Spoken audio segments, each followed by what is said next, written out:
Praise the Lord, everyone. Praise the Lord. Praise the Lord. Amen. I want to thank each of you for joining with me for Tuesday's daily Bible study, coming from Charlene's Outreach Ministries.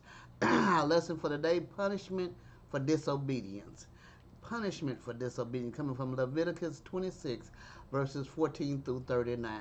Amen. As we have talked about yesterday, uh, the, uh, the tidings and what we receive for and blessings for obedience. Now we will talk about the punishment that is to come for disobedience.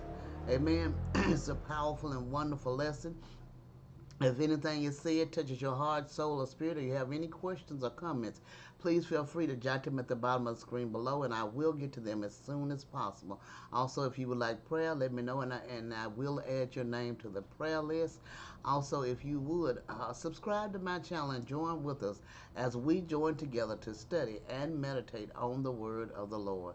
Amen. We're going to get ready and get started, but first we're going to have prayer. Dear God in heaven, we thank you, Father. We thank you for all that you have done, you is doing, and you shall do. We give you all the glory, honor, and praise. Lord, we thank you for waking us up this morning, leading us and guiding us in your true path of righteousness. We thank you, Father, for making a way out of no way. We thank you for opening doors that need to be opening and close those that need to be closed, Father.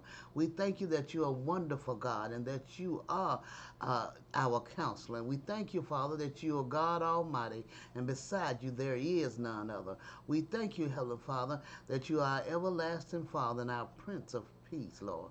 Lord, we give you honor, glory, and praise in Jesus' name. Lord, we come to you today asking that and thanking you for opening our eyes that we see and our ears that we hear and giving us wisdom, knowledge, and understanding from on high as we study and meditate on your word. In Jesus' name we pray. Amen. All right, we have a kind of lengthy lesson here today, but we're going to get ready and dive right into it. We ain't going to let that stop us. Amen. We have a wonderful lesson, punishment for disobedience, coming from Leviticus 26, verses 14 through 39. But we will split it up a portion of the way and divide it out as we discuss the lesson. Amen.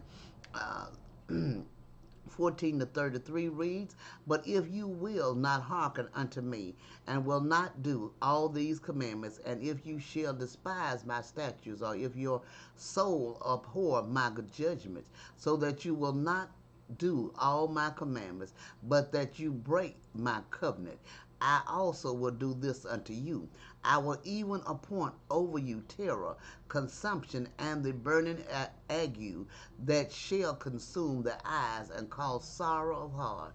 And you shall sow your seed in vain, for your enemies shall eat it. And I will set my face against you, and you shall be slain before your enemies. They that hate you shall reign over you, and you shall flee when none pursueth you. And if you will not let yet for all this hearken unto me, then I will punish you 7 times more for your sins, and I will break the pride of your power, and I will make your heaven as iron and your earth as brass. Amen. When he's speaking here now, he's make the heaven as iron and their earth as brass. They're speaking of inability of no rain to water the crops and the food and the ground to be hardened as brass, meaning no inability to have a garden or to grow. Amen. And your strength shall be spent in vain, for your land shall not yield her increase, neither shall the trees of the land yield their fruits. And if you walk contrary to me, and will not hearken unto me, I will bring 7 times more plagues upon you according to your sins. I will also send wild beasts among you, which shall rob you of your children, and destroy your cattle, and make you a few in number, and your highways shall be desolate. And if you will not be reformed by me, by these things, but will walk contrary unto me, then will I also walk contrary unto you, and will punish you yet 7 times for your sins. And I will bring a sword upon you that shall avenge the quarrel of my covenant. And when you are gathered together within your cities, I will send the pestilence among you, and you shall be delivered into the hand of the enemy.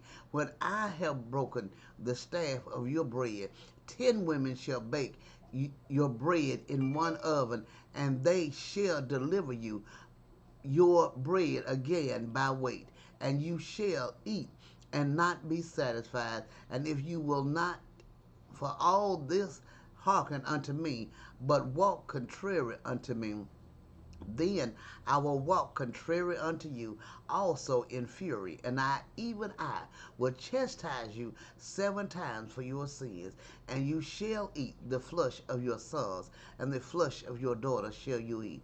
Amen. This is a powerful lesson as we listen at the different things that God is telling them, promising them what is going to happen if they do not obey His voice, if they are not, if they break the covenant, and yet and still they go about and do the very thing that He tells them not to do. And it reminds us of ourselves that as we go about doing the thing that God has told us not to do. It said, and you shall eat the flesh of your sons, and the flesh of your daughters shall you eat. And I will destroy your high places, and cut down your images, and cast your carcasses upon the carcasses of your idols. And my soul shall abhor you. And I will make your cities waste, and bring your sanctuaries and desolation unto desolation, and I will not smell the savor of your sweet odors, and I will bring the land into desolation, and your enemies which dwell therein shall be astonished at it. And I will scatter you among the heathen, and will draw out a sword after you, and your land shall be desolate, and your cities waste. Amen. Commentary says disobedience would result in terror, disease, conquest by enemies, drought, barrenness, wild beasts, pestilence, invasion, and captivity. And verse 26 describes famine condition. Bread would be so scarce that 10 women would be able to bake their supply in one oven, ordinarily big enough for one family's use. Even more severe famine is pictured in verse 29, where cannibalism prevails. See 2 Kings 6 and 29 and Lamentations 4 and 10 for the historical fulfillment of this warning. Amen. Verses 34 through 39 says, then shall the land enjoy her Sabbath, as long as it lies desolate, and you be in your enemy's land, even then shall the land rest and enjoy her Sabbath. As long as it lies desolate, it shall rest, because it did not rest in your Sabbath when you dwelt upon it, and upon them that are left alive of you. I will send a faintness into their hearts in the lands of their enemies, and the sound of a shaken leaf shall chase them, and they shall flee as fleeing from a sword, and they shall fall when none pursueth, and they shall fall one upon another as it were before a sword when none pursueth, and you shall have no power to stand before your enemies. And you shall perish among the heathen, and the land of your enemies shall eat you up, and they that are left of you shall pine away in their iniquity in your enemies' land. And also in the iniquities of their fathers shall they pine away with them. Amen. Commentary says persistent disobedience on Israel's part would result in their being taken captive by a foreign power. The land of Israel would enjoy a period of rest equal to the number of Sabbath years which the people disregarded. This is what happened in the Babylonian captivity. During the years from Saul to the captivity, the people had failed to keep the Sabbath years. Thus they spent 70 years in exile, and the land enjoyed its rest. Second Chronicles 36, verses 20 through 21. It says, after God has set the blessing for them, which would make them a happy people if they would be obedient, he there sets the curse before them, the evils which would make them miserable if they were disobedient. Two things would bring ruin. Number one, contempt of God's commandments. They that reject the precepts will come at last to renounce the covenant. A a, a contempt of his corrections. If they will not learn obedience by the things they suffer, God himself will be against them. And this is the root and cause of all their misery. And also the whole creation would be at war with them. All God's sword judgments would be sent against them. The threatenings here are very particular. They were prophecies, and he that foresaw all their rebellions knew they would prove so. Temporal judgments are threatened.